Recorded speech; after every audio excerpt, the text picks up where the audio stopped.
एक गांव में रीना अपने पिता किशोर के साथ रहती थी। वो जंगल से लकड़ी काट कर लाती और उससे चूल्हे पर खाना बनाती थी। उसके पिता बहुत बीमार रहते थे, इसलिए सीमा ही लोगों के घरों में काम करके गुजारा करती थी। एक दिन रोज की तरह सीमा लकड़ी काटने जाती है तो उसे जंगल में एक हाथी दिखाई देता है। उसे देखकर सीमा हाथी के पास जाती है और ये हाथी किसका है? कोई दिखाई भी नहीं दे रहा।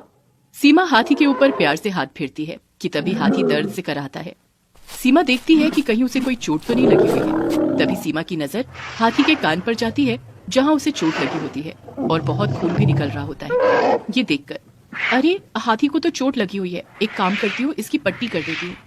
सीमा हाथी के कान पर पट्टी कर देती है। उसके बाद सीमा काफी इंतजार करती है कि कोई हाथी को ले जाएगा, पर कोई नहीं आता। ये सब देखकर सीमा हाथी से कहती है, एक काम करती हूँ, तुम्हें मैं अपने साथ अपने घर ही ले जाती हूँ। सीमा हाथी को लेकर घर चली जाती है। हाथी को देखकर उसके पिता किशोर बोलते हैं, बेटी सीमा, ये हाथी कहाँ से ले आई? सीमा पिताजी को सारी बातें बताती है। ये सब सुनकर उसके पिताजी बोलते हैं, बेटी, हमारे पास खुद खाने के लिए कुछ नहीं है, हाथी को कहाँ से देंगे? कुछ सोचा है तूने इस बारे में? पिता की बात सुनकर सीमा भी सोच में पड़ जाती है। फिर थोड़ी देर बाद कहती है, पिताजी मैं इसे रोज अपने साथ जंगल लेकर जाऊंगी, शायद वहाँ कोई इसका जानकार मिल जाए और ये वहाँ जंगल से कुछ खा भी लिया करेगा। अब सीमा रोज हाथी के साथ जंगल जाती और खुशी से जीवन जी रही होती है।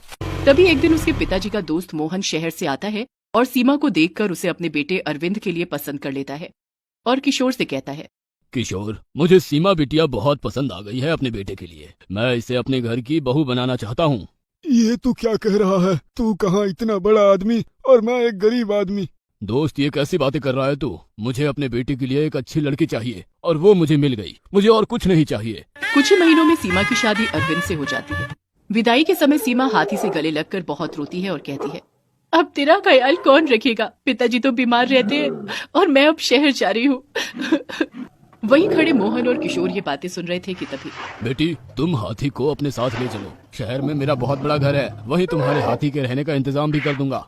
ये सुनकर सीमा बहुत खुश हो जाती है, पर अरविंद और उसकी माँ को ये बात पसंद नहीं आती। लेकिन मोहन के सामने वो दोनों कुछ नहीं कहते। थोड़ी ही देर में सीमा की विदाई हो जाती है और सीमा अपने हाथी के साथ शहर आ जाती है। अगले दिन सीमा की सास सरला उसे आवाज लगाकर बुलाती है और कहती है, अपने हाथी को यहाँ लेकर आई हो, उसे हम सभी से दूर रखना, समझी? ये घर में दिखना भी नहीं चाहिए। जहाँ इसे जगह मिली है वहीं दिखना चाहिए। सास की बात सुनकर सीमा सिर हिला देती है। उसके बाद सरला उसे तैयार होने को बोलकर चली जाती है। सीमा की मुंह दिखाई के लिए सीमा की सास ने घर में ही पार्टी रखी होती है, जिसमें पड़ोस की औरतें आने वाली होती हैं। थोड़ी देर में सारी औरतें आ जाती हैं। घर में गार्डन के पास हाथी को देखकर वो सब मजाक बनाना शुरू कर देती हैं। क्या बात है सरला, तेरी बहू तो अपने साथ में हाथी लेकर आई है, बढ़िया है। घर के बाहर एक बोर्ड लगा दे, लोग इस हाथी को देखने आ जाएंगे, जू जाने की जरूरत ही नहीं पड़ेगी, तेरी अच्छी कमाई हो जाएगी। वो सब ऐसी बातें करके सरला का मजाक बनाने लगती हैं। सरला उनकी बातों को काटते हुए सीमा को बुलाती है। सीमा तैयार होकर आती है। सभी सीमा की सुंदरता की बात कर ही रहे होते हैं कि तभी हाथी जोर जोर से चिल्लाने लगता है। आवाज सुनकर सीमा बिना कुछ सोचे समझे वहाँ से उठकर हाथी के पास चली जाती है। सीमा देखती है कि वहाँ कुछ बच्चे हाथी को परेशान कर रहे होते हैं। ये सब देखकर, बच्चों, आपको इस तरह हाथी को परेशान नहीं करना चाहिए, इससे भी दर्द होता है, ये भी हमारी तरह ही है। इतना सुनते ही वो बच्चे भागकर अपनी माँ के पास चले जाते हैं और सीमा की झूठी शिकायत लगा देते हैं। ये सब सुनकर औरतें गुस्सा हो जाती हैं और उनमें से एक औरत बोलती है, हम यहाँ अपने बच्चों को तेरी बहू की डांट खिलाने नहीं लाए हैं सरला। क्या हुआ अगर बच्चों ने हाथी के साथ थोड़ा सा खेल लिया? इसमें डांटने वाली क्या बात हो गई? सरला, तेरी बहू तो बड़ी घमंडी है, ऐसे कोई बच्चों को डांटता है क्या? ये सुनकर सरला सीमा को गुस्से से आवाज लगाती है। सीमा भाग कर आती है सीमा को देखकर। क्या बात है बहू, तुमने इन बच्चों को क्यों डांटा? माँ जी, मैंने बच्चों को डांटा नहीं है, मैंने तो उन्हें समझाया था कि ऐसे किसी को परेशान नहीं करना चाहिए। इतना सुनते ही वो औरतें वहां से चली जाती हैं। ये सब देखकर सरला सीमा को बहुत डांटती है और कहती है, आज तुम्हारी वजह से मेरी सारी सहेलियां बिना खाना खाए ही चली गई। ये सब उस हाथी की वजह से हुआ है। मैं अरविंद को बोलकर इस हाथी को जू भेज देती हूँ।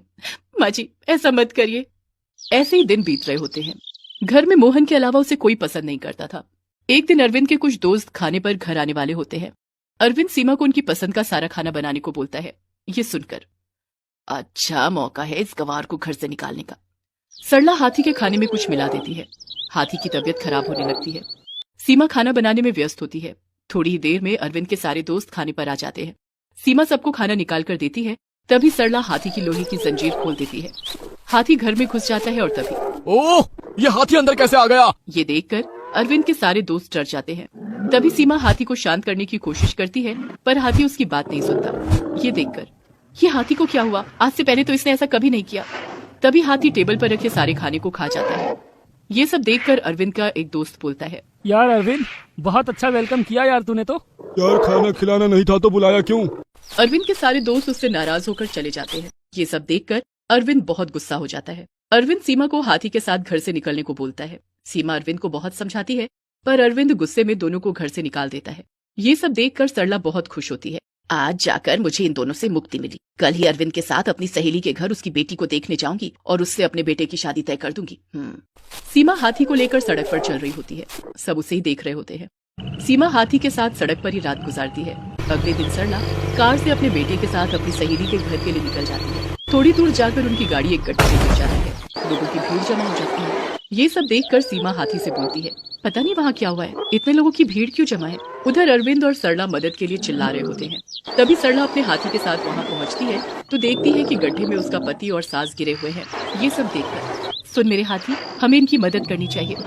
सीमा एक बहुत मोटी रस्सी लेकर आती है और गड्ढे में रस्सी फेंककर अरविंद और अपनी सास को रस्सी पकड़ने को बोलती है। उसके बाद रस्सी हाथी के बांध देती है। हाथी अपनी ताकत से दोनों को ऊपर खींच लेता है। दोनों एकदम ठीक होते हैं। थोड़ी देर बाद, मुझे माफ कर दो सीमा, मैंने तुम्हारे और इस हाथी के साथ इतना गलत किया, फिर भी तुम दोनों ने हमारी जान बचाई। उसके बाद सरला भी अरविंद को उस दिन की अपनी गलती बता देती है और तीनों से माफी मांगती है। ये सब सुनकर सीमा उन दोनों को माफ कर देती है।